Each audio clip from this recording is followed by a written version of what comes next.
Hello everyone, welcome to my channel Bangladesh go global.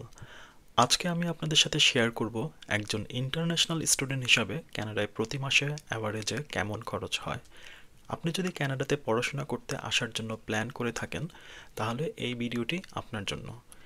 এই ভিডিওতে আমি আপনাদেরকে একজন ইন্টারন্যাশনাল স্টুডেন্টদের মান্থলি এক্সপেন্সের একটি কমপ্লিট ব্রেকডাউন দেখাবো এবং আপনি কিভাবে মান্থলি কস্ট মিনিমাইজ করতে পারেন সেই ব্যাপারেও টিপস শেয়ার করব।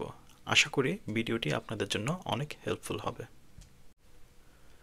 প্রথমেই আসা যাক অ্যাকোমোডেশনে। কানাডাতে লিভিং এক্সপেন্সের সবচেয়ে বড় পার্ট হচ্ছে বাসা ভাড়া। একটি শেয়ার্ড অ্যাপার্টমেন্টে খরচ পড়বে প্রায় 400 থেকে 700 ক্যানাডিয়ান ডলার প্রতি মাসে। স্টুডিও বা ব্যাচেলার অ্যাপার্টমেন্ট নিলে খরচ হবে 800 থেকে 1200 ডলারের মধ্যে। আর অনেক স্টুডেন্ট থাকে অন ক্যাম্পাস রেসিডেন্সে, যেটার খরচ হয় 600 থেকে 1000 ডলার পর্যন্ত।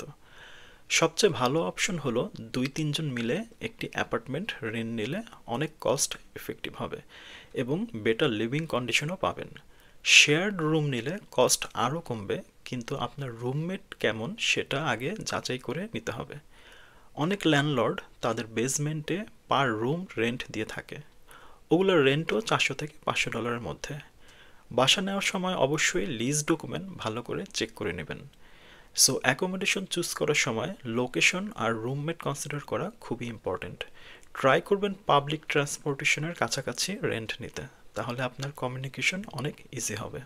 এবার আসা যাক ফুড কস্টে।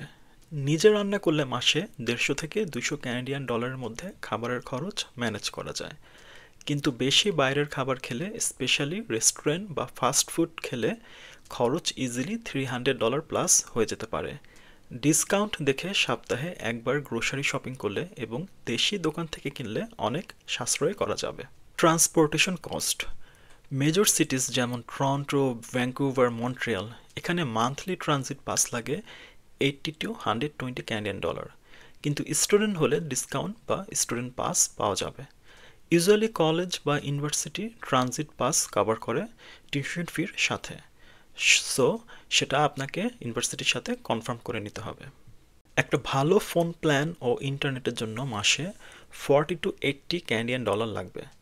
ইনিশিয়ালি বাংলাদেশ থেকে একটি মোবাইল ফোন সাথে নিয়ে আসবেন, তাহলে প্রিপেড প্ল্যান নিতে পারবেন, যেটাতে খরচ অনেক কম হবে। অনেক বাসা ওয়াইফাই সাধারণত রেন্টের সাথে ইনক্লুড করে থাকে, কিন্তু আপনি যদি অ্যাপার্টমেন্ট নেন তাহলে এটা অন্য রুমমেটদের সাথে শেয়ার করে নিতে হবে। সো ফাইনালি সব মিলিয়ে একজন ইন্টারন্যাশনাল স্টুডেন্টের মান্থলি লিভিং কস্ট হতে পারে minimum 800 Canadian dollar, average 1000 dollar, on the higher side 1500 Canadian dollar, obviously if you live alone or spend a lot. So এটা ছিল কানাডার এক মাসের লিভিং কস্টের একটা ক্লিয়ার ব্রেকডাউন। আপনারা যদি স্পেসিফিক কোনো সিটি নিয়ে জানতে ইচ্ছা করে আমাকে কমেন্টে জানাবেন, আর আমি চেষ্টা করব ভিসা এবং ইমিগ্রেশন নিয়ে আরও নতুন ভিডিও করতে। Please like and subscribe my channel Bangladesh go global. See you in the next video. Until then, take care and keep dreaming big.